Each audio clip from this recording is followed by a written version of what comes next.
আমরা তো আমাদের হায়াতের জিন্দেগিকে আসল জিন্দেগি মনে করেছি। আমি আমার দিলের ভিতরে ফেরাউনের মতো তামান্না আর আশা নিয়ে বসে আছি।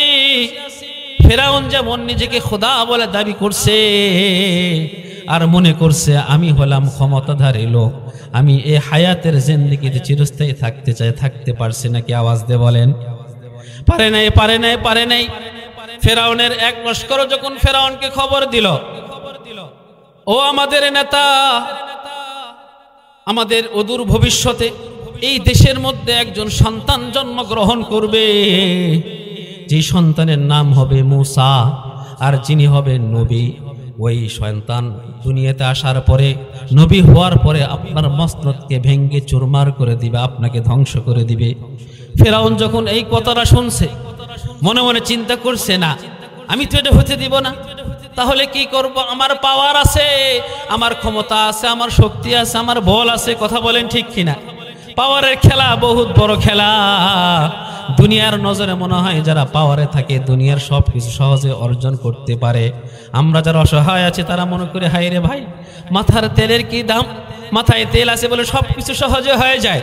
ফেরাউন ভাবছিল, আমি এত বড় ক্ষমতাধর বাদশা, আমি নিজেকে খোদা বলে দাবি করি, আমি তো ওই সন্তানকে দুনিয়াতে আসতে দিব না।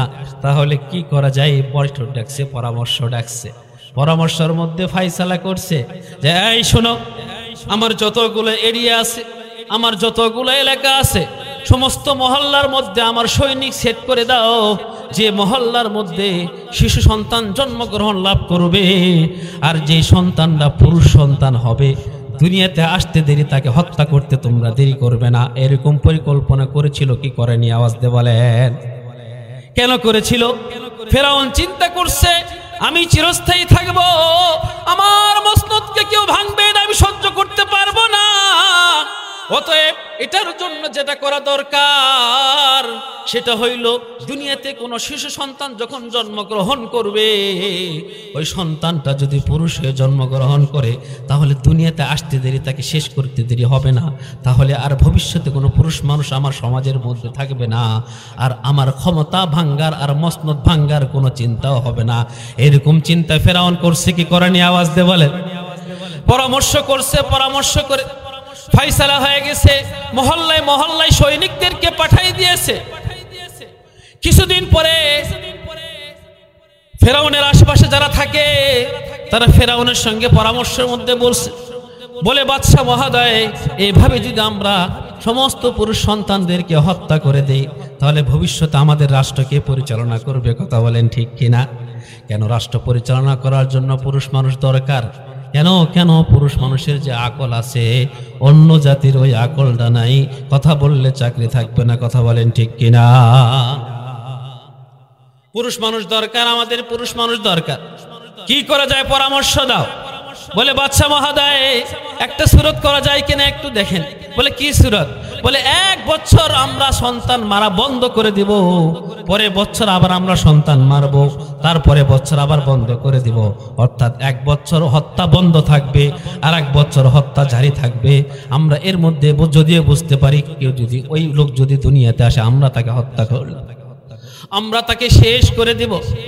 আল্লাহ তাআলা বলেন, ফেরাউন রে, এই ফেরাউন, তোকেও তো আমি সৃষ্টি করেছি, তোর পূর্বেও বড় বড় তোর মতো নেতারা অনেক আশা করেছিল, তারাও দুনিয়ার এই গদিতে চিরস্থায়ী থাকতে চায়, এই চেয়ারে চিরস্থায়ী থাকতে চায়। কিন্তু আমি আল্লাহ, আমি খালেক, আমি আল্লাহ দুনিয়াকেই তো বানাইছি অস্থায়ী হিসাবে, আর তো তুই একটা দুনিয়ার মধ্যে নগণ্য সৃষ্টি।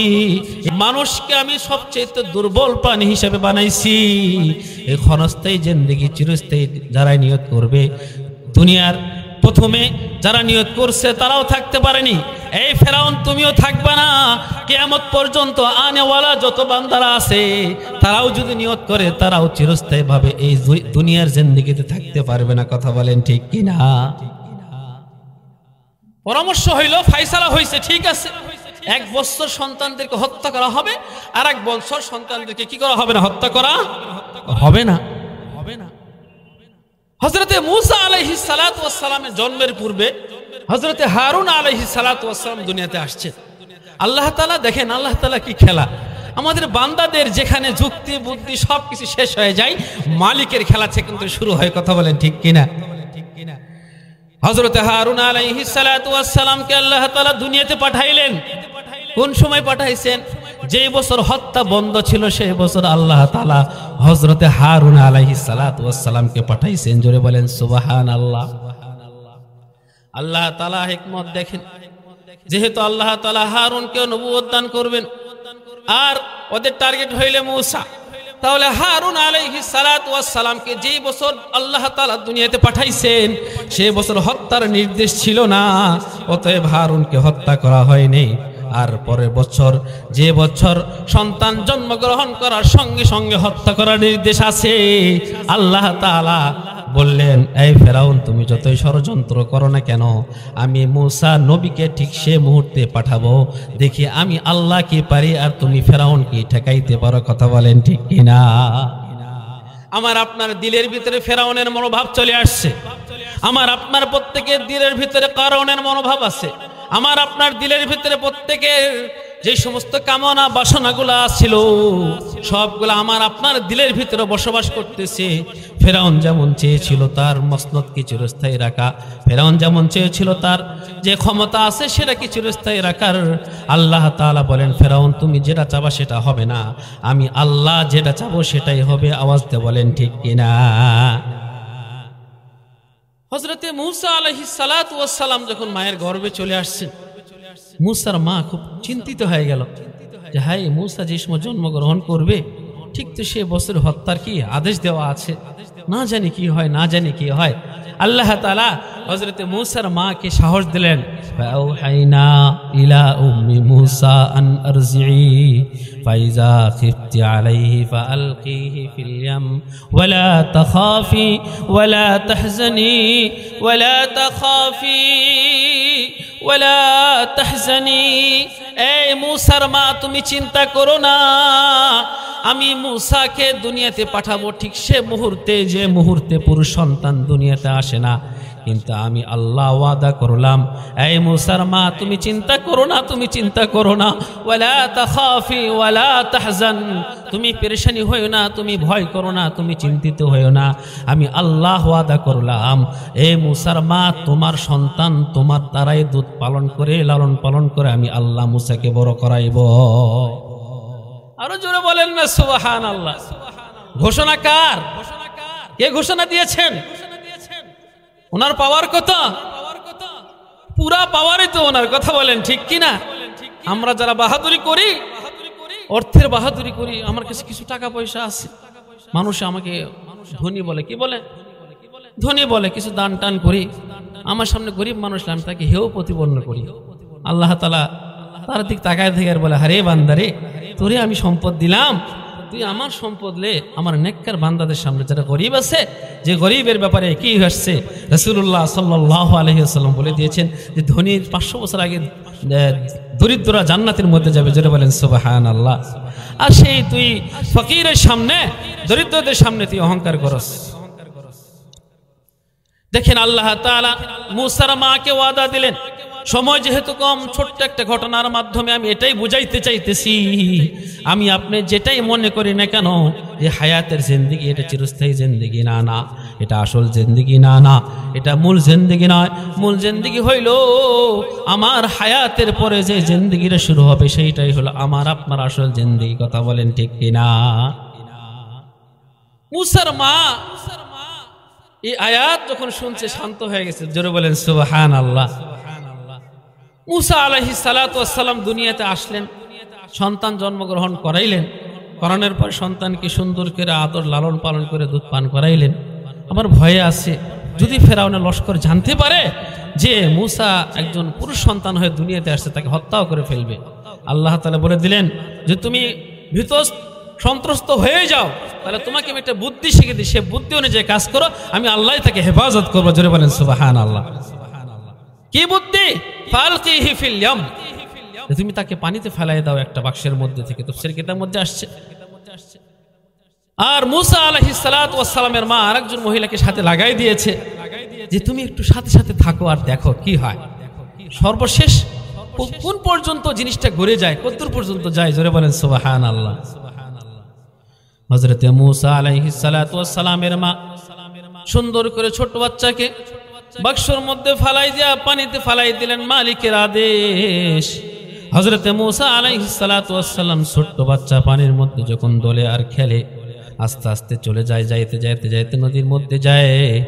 এইদিকে ফেরাউনের স্ত্রী যে নেককার ছিল, কথা বলেন ঠিক কিনা, ফেরাউনের স্ত্রী স্বপ্নে দেখলো যে সে যেখানে গোসল করে ঠিক সেই জায়গাতে কি যেন একটা ভেসে আসছে, জোরে বলেন সুবহানাল্লাহ।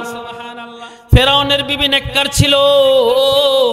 পরের দিন সকালে ঘুম থেকে ওঠার পরে তার খাদেমা যারা আছে তাদেরকে বলল, যাও যাও দৌড়ে যাও, চলো দেখি আমি আজকে একটা স্বপ্ন দেখছি, সে স্বপ্নের বাস্তবায়ন কতটুকু হয়ে একটু দেখতে চাই।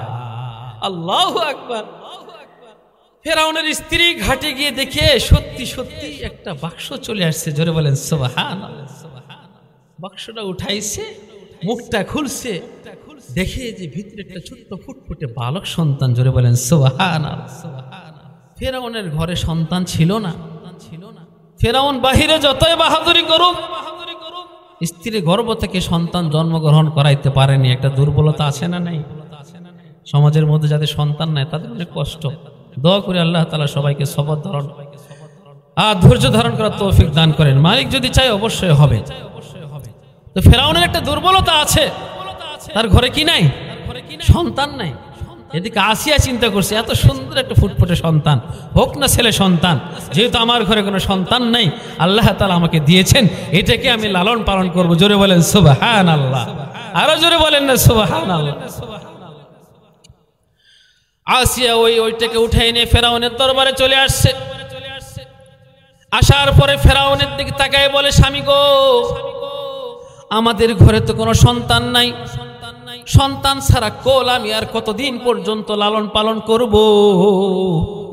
আল্লাহ তাআলা আমাদেরকে সুন্দর একটা ফুটফুটে সন্তান দিয়েছে। ও ফেরাউন, তুমি এই সন্তানের ব্যাপারে তুমি হাত আর নাক গলাইতে পারবা না। আল্লাহু আকবার। ফেরাউনের তখন পর্যন্ত মায়া হয় নাই। ফেরাউন বলে, এটা কেমনে সম্ভব? এই বছর তো চলতেছে, কোনো পুরুষ সন্তান যদি দুনিয়াতে জন্মগ্রহণ করে তাদেরকে হত্যা করে দেওয়া, এই আদেশটা আমি ফেরাউন নিজেই করেছি। আর আমার ঘরে যদি কোনো পুরুষ সন্তান থাকে তাহলে আমি কেমন নেতা হইলাম? আমি যেটা আদেশ করলাম সেটা নিজেই পালন করি না। কথা বলেন ঠিক কিনা? ফেরাউন পড়ে গেছে বিপদের মধ্যে। ফেরাউন বলে, না না না না, অসম্ভব, এটা তো করাই যাবে না। ফেরাউনের স্ত্রী বলে, সন্তান দেওয়ার ক্ষমতা তুমি রাখো না, একটা সন্তান আল্লাহ আমাদেরকে দিয়েছে, তুমি তাকে কোনোভাবে হত্যা করতে পারবা না। যদি তোমার ক্ষমতা থাকে তাহলে একটা সন্তান নিয়ে এসে দাও। ফেরাউন চিন্তা করে, আমার তো সন্তান হয় না, যাক না, একটা সন্তানই তো সে লালন পালন করতে চাইছে, যাক থাক, তাহলে থাক থাক, আমার দরবারে আজ থেকে এটা সন্তান হিসেবে লালন পালন হবে। আরো জোরে বলেন না সুবহানাল্লাহ। রাখে আল্লাহ, মারে কে? মারে আল্লাহ, রাখে কে? একটা প্রবাদ বাক্য আছে, আল্লাহ যদি কাউকে বাঁচাইতে চায় দুনিয়ার কেউ তাকে ধ্বংস করতে পারবে না, আর আল্লাহ যদি কাউকে ধ্বংস করতে চায় দুনিয়ার কেউ তাকে ঠেকাইতে পারবে না। কথা বলেন ঠিক কিনা? তাহলে সন্তান যখন তুমি লালন পালন করবা, সন্তান তো কান্নাকাটি করে, সন্তানকে থামাও, তাকে দুধ পান করাইতে হবে, তাকে খাওয়াইতে হবে, তাকে বড় করাইতে হবে। দেখো দেখো, তুমি চেষ্টা করে দেখো দুধ পান করাইতে পারো কিনা। আল্লাহর বান্দা হযরতে মূসা এমন কান্নাকাটি শুরু করে দিয়েছে, ফেরাউনের স্ত্রীর কাছেও থাকে না, রাজপ্রাসাদের মধ্যে ঘোষণা করে দিয়েছে, এমন কেউ কি আছো এই সন্তানকে তোমরা দুধ পালন করাইবা, এর বিনিময়ে যত অর্থের প্রয়োজন হয়, যত টাকার প্রয়োজন হয়, সবগুলো আমি ফেরাউন দিতে রাজি আছি। রাজ দরবারে যত খাদেমা ছিল, যত সেবিকা ছিল, সবাই কোলে নাই। কিন্তু না না না, আল্লাহ তাআলা ওয়াদা করেছেন ফাআউহাইনা ইলা উম্মি মূসা আন আরজি, এই মূসার মা তুমি ভয় করো না, তুমি চিন্তা করো না, নবী মূসাকে আমি তোমার দুধ পালন করায় বড় করব। অতএব কোনো খাদেমার কাছে ওই সন্তান যায় না, ওই সন্তানের কান্নাকাটি থামে না। ওই সন্তান এমন তীব্র আকারে আওয়াজ করা শুরু করে দিয়েছে, কান্নাকাটি শুরু করে দিয়েছে, রাজদরবারের মধ্যে হয় হুল্লোড় শুরু হয়ে গেছে। রাজা সেই সময় এলান দেয়, এই তোমরা কেউ কেউ কি জানো নাকি বা এমন কোন মহিলা আছে নাকি যে দুধ পান করাইতে পারে? ঠিক সে মুহূর্তে মূসার মা যাকে পাঠাইছিল ওই মহিলা সাইড থেকে উঠে বলে, রাজা মশাই আপনি যদি মনটা খারাপ না করেন আমি একটা পরামর্শ দিতে পারি। বলে কি পরামর্শ? কি পরামর্শ? বলে আমার কাছে এমন একটা মহিলার সন্ধান আছে যে মহিলার দুধ সমস্ত বাচ্চারাই পান করে। জোরে বলেন সুবহানাল্লাহ। দেখেন কত বড় হিকমতের কথা। যদি সরাসরি বলতো একটা মহিলার দুধ সে পান করবে তাহলে ধরা পড়া আশঙ্কা ছিল। কথা বলেন ঠিক কিনা? বলতেছে আমার কাছে এমন একটা মহিলার সন্ধান আছে যে মহিলার দুধ সমস্ত বাচ্চারাই পান করে। আপনি যদি একটা সুযোগ দেন তাহলে এই সন্তানটাকে ওই মহিলার কাছে নিয়ে যাই। জোরে বলেন সুবহানাল্লাহ। বাচ্চা বলে মহিলার কাছে কেন যাবা? আমার দরবারে এত বড় দরবার, ডাকে নিয়ে আসো, তাকে ডেকে নিয়ে আসো। তখন ওই মহিলা দৌড়ে চলে গেছে মূসার মার কাছে, হাফাইতে হাফাইতে গিয়ে বলে আলহামদুলিল্লাহ, আল্লাহ তাআলা তোমাকে যে ওয়াদা করেছিলেন হয়তোবা সেটার পূরণ হওয়ার আর সময় চলে আসছে। জোরে বলেন না সুবহানাল্লাহ। মূসার মা রাজ দরবারে চলে আসছে। আসার পরে যেমনি হযরতে মূসাকে কোলে উঠাইছে, কোলে উঠাইতে দেরি সন্তানের কান্না থামতে দেরি হয়নি। জোরে বলেন সুবহানাল্লাহ। সন্তানকে বুকে যখন ধরছে সন্তান সুন্দরভাবে মায়ের দুধ পান করেছে। জোরে বলেন সুবহানাল্লাহ। সন্তানটা শান্ত হয়ে গেছে। মূসা আলাইহিস সালাতু ওয়াস সালামের মা সন্তানকে ফেরাউনের কোলে দিয়ে বলে, আপনার সন্তান আপনি রাখেন, আমি বাড়িতে চলে গেলাম, আমার অনেক কাজ আছে। ফেরাউন বলে, এই দাঁড়াও দাঁড়াও, তুমি কই যাও?